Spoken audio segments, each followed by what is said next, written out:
justamente el traspaso de un país hacia otro.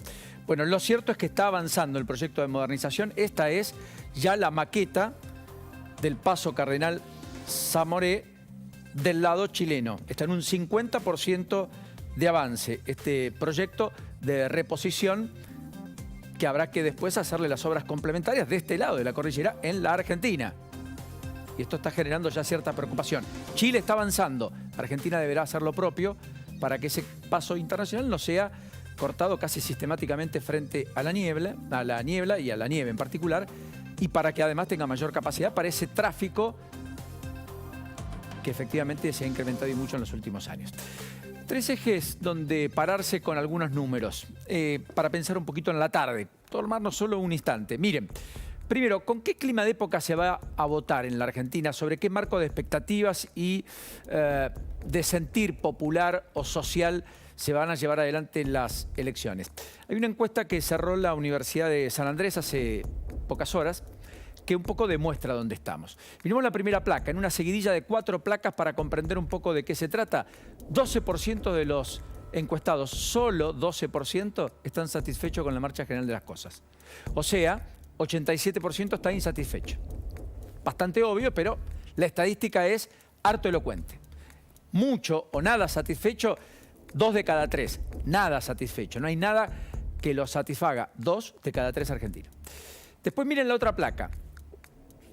La satisfacción con la marcha general de las cosas del 12% de julio. Lo que muestra es ese nivel de satisfacción, el comportamiento de la sociedad y los distintos momentos, incluso de las presidencias, tanto de Mauricio Macri como de Alberto Fernández. Este es el quiebre, acá está el recambio de poder. Acá viene el pico, arranque de pandemia, el super Alberto de la revista Noticias, ¿se acuerdan? Después vino todo esto.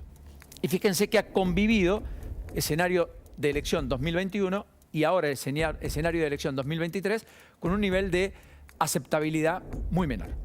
La sociedad definitivamente desaprueba la presidencia, no hay vuelta. Miremos la otra placa, que ya no está en perspectiva. 14% está satisfecho con el Poder Judicial, 11% con el Ejecutivo, 10% con el Senado. O sea, la justicia a la que el gobierno ataca tiene para la sociedad una percepción muy similar, pero aún un poco superior que el propio Senado, desde el cual fluyen la mayoría de los ataques, vale la pena decirlo, y el propio Poder Ejecutivo, que son los que en teoría les tendrían que dar la respuesta a los problemas, porque finalmente la justicia es la que sintetiza todo aquello que la política no puede justamente resolver, y en su defecto resuelve, muchas veces a destiempo, mal, con poco instrumental, con todo lo que ya conocemos. Miren la otra placa, hablando de la insatisfacción general sobre la cual estamos los argentinos. Cuando le preguntan, ¿cuál es el principal problema? Primera respuesta, esta línea más rosa, que no se ve tanto. 24% de los argentinos, para 1 de cada 4 argentinos, lo primero es la inflación. Cuando uno abre el abanico, le pone opciones, termina siendo 55%. Para más de la mitad de los argentinos, el principal problema que le fluye es la inflación. Segundo problema, ¿cuál es? La delincuencia e inseguridad, 38%. O sea, 4 de cada 10 está preocupado por la inseguridad. Corrupción, 35%. No está primero, pero está en el top 3. Está entre las 3 preocupaciones centrales. Y como respuesta primaria individual, es la segunda. ¿Cuál es el principal problema?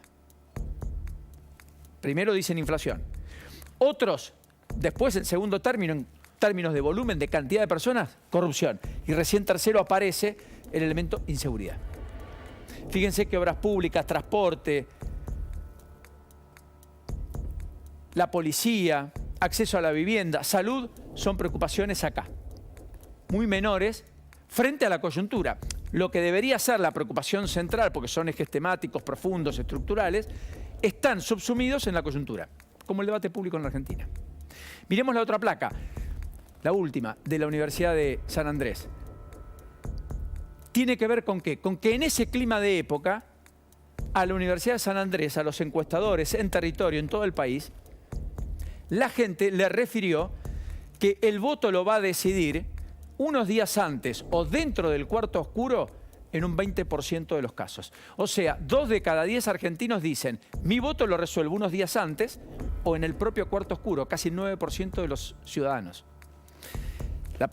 La pregunta es si efectivamente este contexto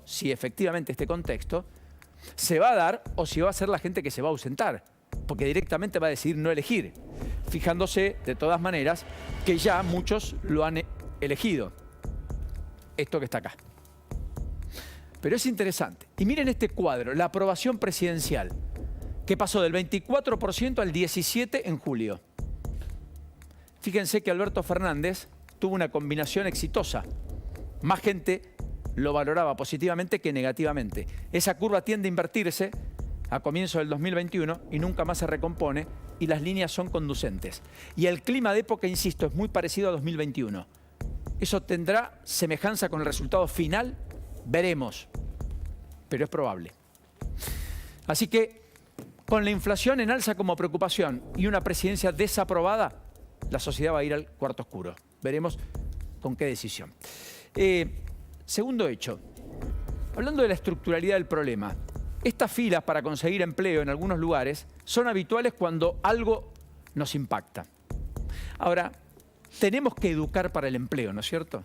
Se ha dicho que en la Argentina hay 2 problemas con el empleo. Uno, la creación del puesto de trabajo propiamente dicho por parte de una inversión genuina que cree un espacio para que alguien pueda desenvolverse. Ahora, lo segundo, que también es indispensable, fruto de cierta degradación en distintos ámbitos y la pérdida de cultura del trabajo, es crear trabajadores. Que no es solo educarlo, pero primero y fundamentalmente, como condición necesaria, tienen que pasar por la escuela. Y de hecho la estadística lo muestra. Este es un relevamiento del Observatorio de Deuda Social de la Universidad Católica Argentina, que se conoció anoche a última hora. Fíjense en base a la estadística oficial. En el nivel instructivo alto, el pleno empleo está en más del 80% de la gente. O sea, cuando alguien tiene alto nivel de instrucción, más de 8 de cada 10 tienen pleno empleo. Cuando uno tiene un nivel de instrucción medio, 41% de pleno empleo. Ahora, cuando tiene un nivel instructivo bajo, solo el 15%. Definitivamente, educar, es decir, pasar por la escuela, aprender, estudiar, es una condición necesaria. Probablemente no suficiente, pero necesaria para tener un empleo formal, un empleo estable. Porque de lo contrario, lo que ocurre es que hay un subempleo inestable cuando no se tiene capacitación en más de un 40% del total de personas que no tienen un nivel instructivo medio ni alto, simplemente un nivel de instructivo bajo. No terminaron la primaria, en algún caso menor, los hay, o no terminaron la secundaria.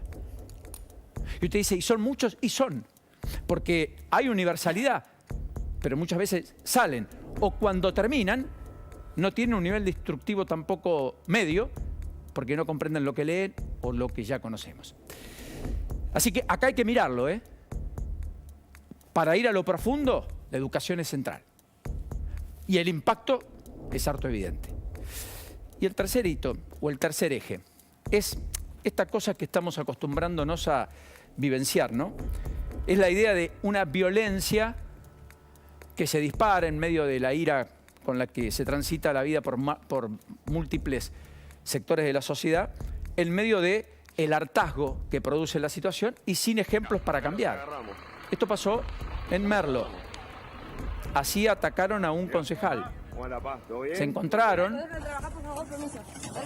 de distintos partidos políticos y los del municipio terminaron agrediendo a la oposición.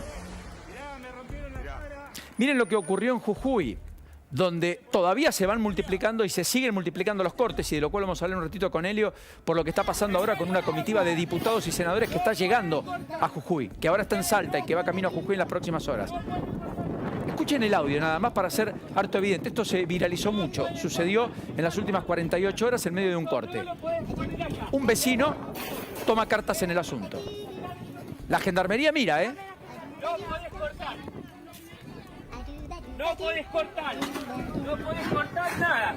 No podés cortar. ¿Qué estás tirando? ¿Qué estás tirando? ¿Eh? ¿Qué problema tenés? Filmá ya. Filmá ya. ¿Qué estás tirando? No pueden cortar ustedes. No pueden cortar. No pueden cortar. No pueden cortar. Miren la cola, el caudal de camión. Una temporada totalmente perdida en Jujuy a propósito del reclamo que intenta invalidar la reforma constitucional que se aprobó en el contexto de lo que la Constitución dice que hay que hacer. Después puede gustar más o menos, con acuerdo con el peronismo. Ese que intervino oficialmente el gobierno nacional, a través de Alberto Fernández, presidente del partido. Esto es la cúpula del Partido Justicialista, y lugar hacia el cual fueron en Jujuy ayer tanto Aníbal Fernández como Gustavo Menéndez. Mirá vos, los interventores. Y miren lo último, tiene que ver con esto, que se dio en la provincia de Córdoba. Este es el moderado, el intendente flamante electo Daniel Pacerini.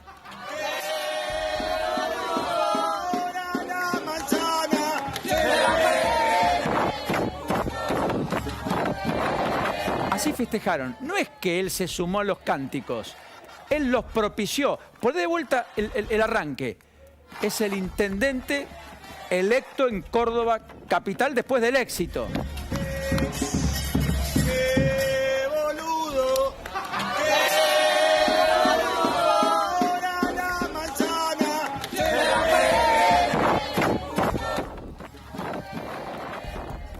No tengo nada, ni conozco personalmente a Pacerini, pero ¿saben qué? Si de ejemplaridad se trata y de aplacar ánimos se trata, y para gobernar hay que construir consensos, y se supone que son distintos, y que en consecuencia no quieren que nadie les marque cómo hacerlo y demás, no parece ser la mejor forma de aplacar ni la violencia, ni la ira, ni los enconos, ni siquiera el momento de festejar.